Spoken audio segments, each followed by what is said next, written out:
Great to see you here. My name is Luc de Koster, founder of the Koster Academy. And in this new video related to uncertainty and risk, I'm going to talk about risks, failures, reliability. And of course, I will look a little bit deeper into the fault tree analysis, the Pareto diagram, and the FMEA method. But before we continue, don't forget to click on the subscribe button, click on the bell button, and every time we have a new video, YouTube will inform you about it. So let's have a look. Failure rate, reliability, and MTBF, or mean time between failures. Let's have a look at a test that we conducted on 100 products. We have a test time, total test time of 2000 hours, and we have a list of failures. And we have 5 failures, and we also see the time of the failure. So every time we measure when there is a failure, how long the component was in fact working properly. We can define the failure rate, which is the number of failures divided by the total of tests. So we had 5 failures out of 100, and we can say this is 5%. Now, this gives us a reliability of 95%. 95% of the time, the product will work properly. We can also define the failure rate as the number of failures divided by the operating time. And here we have a different calculation. The operating time is in fact 2000 hours times 100, but we have to see that we have 5 elements which did not continue the full 2000 hours. So basically here we have 1995 times 100 plus 800, 1200, 1800, 900, 1600, which gives us 5 divided by 196,300. And when we calculate it, this is approximately 2.5 times 10 to the power minus 5. And we can calculate the mean time between failures. It's the inverse of the failure rate. It means that we have about 39,260 hours, which is in fact 4.5 years. That's basically where we expect that an element will fail, mean time between failures. It's also used in a lot of applications. I saw it a lot in aviation, where you calculate the mean time between failures using different methods. We will look at the different, one of them, the fault tree analysis, which can be used to do that.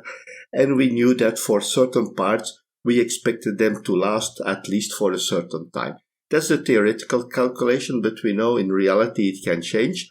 And typically when the elements were in the airplanes, they found that the mean time between failure was in fact underestimated. Typically it was the elements were working properly for a longer time, and they called it also the mean time between removal. The mean time between removal is basically the actual time that an element lasts until there is a fault error.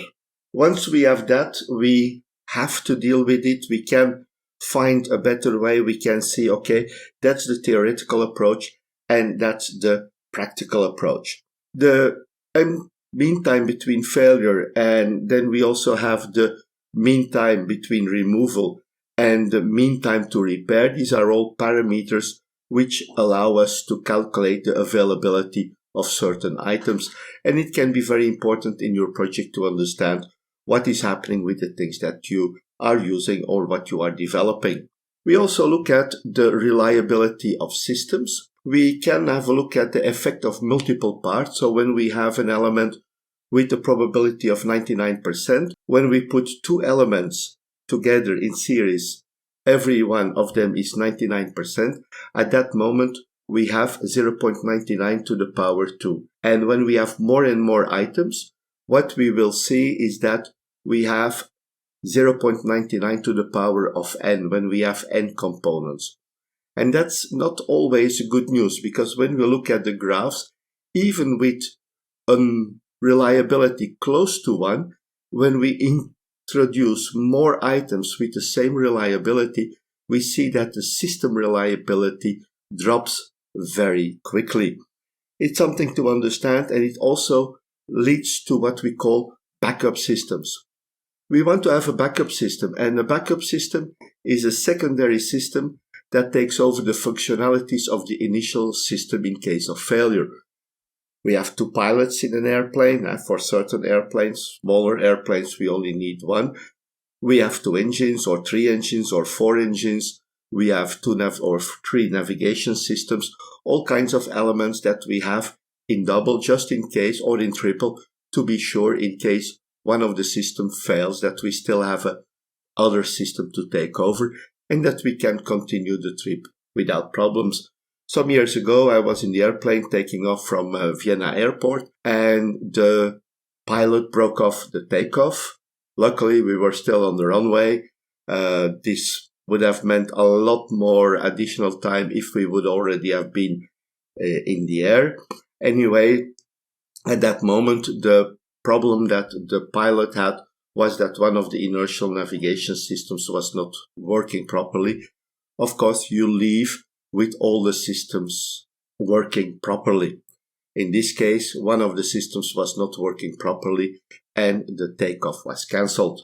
There are many systems with backups. We have, for example, telephone lines or data lines with backup systems. I have a normal ADSL connection or a cable connection. I have a internet on my telephone. I have different possibilities in case there is a failure that I can still work. Even my computer can still work because I'm using the mains for electricity, but I also have the battery of the computer. Now, a backup system may be more advantage than increasing the reliability of the system. Now, when we have one component, and you can imagine if those components or those parts or those systems that we are building, and we want to have a higher reliability, it means that the system will be more expensive. It will be more expensive, the costs will be higher, and in many cases, adding a second system will also give you an increased reliability. Now, when we look at a main system with a reliability of 90%, and we back it up with a system with the same reliability, we find that we have a reliability of 90%. We still have 10% of the cases that the original system can fail. So basically what we can do is take out the remaining 10% that will also be covered by the same system having a 90% reliability, and we upgrade the total system to 99%. So basically adding a backup system is very advantageous to increase the reliability without increasing the price too much. Of course, in some cases, we will need those more expensive systems to comply with all the backup rules, the reliability rules that are imposed on certain applications like airplanes, for example. Principles of a fault tree analysis, it was developed by the Bell Labs in the 60s. Bell Labs was a part of AT&T, and they are in fact the one of the elements of the items or the departments of AT&T that was creating a lot of patents. The fault tree analysis uses Boolean logic with logic gates, and the top event is what we call the undesired event. And we build a tree from the top. Each event has a certain probability of failure and is combined with the different logic gates. Let's have a look at an example here. Here we have the system A.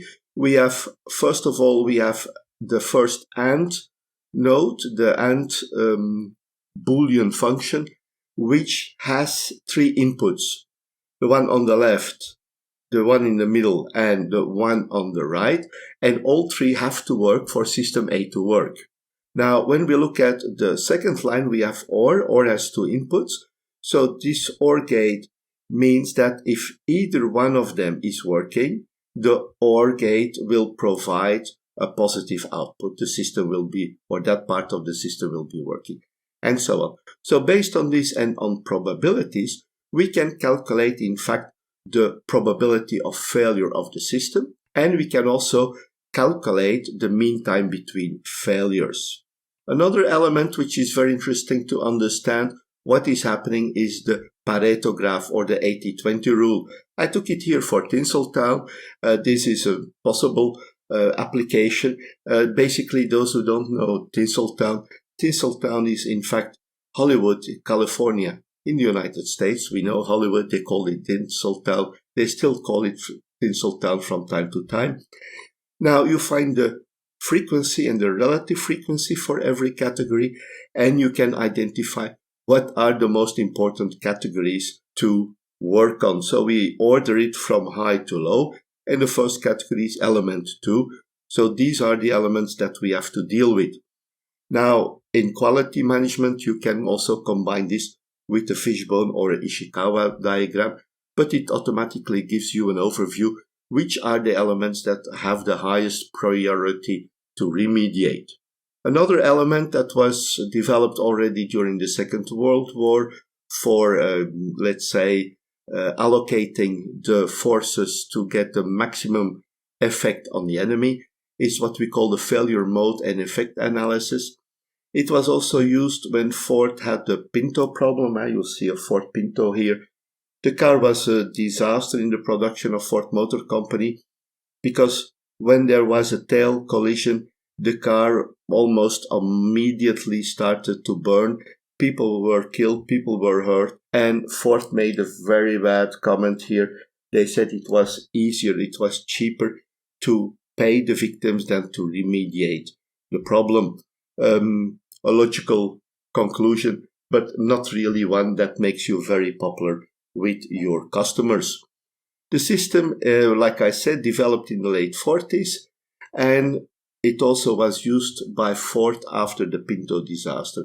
And when we look at the failure mode and effect analysis, we look at 3 parameters. We look at severity, occurrence, and detection.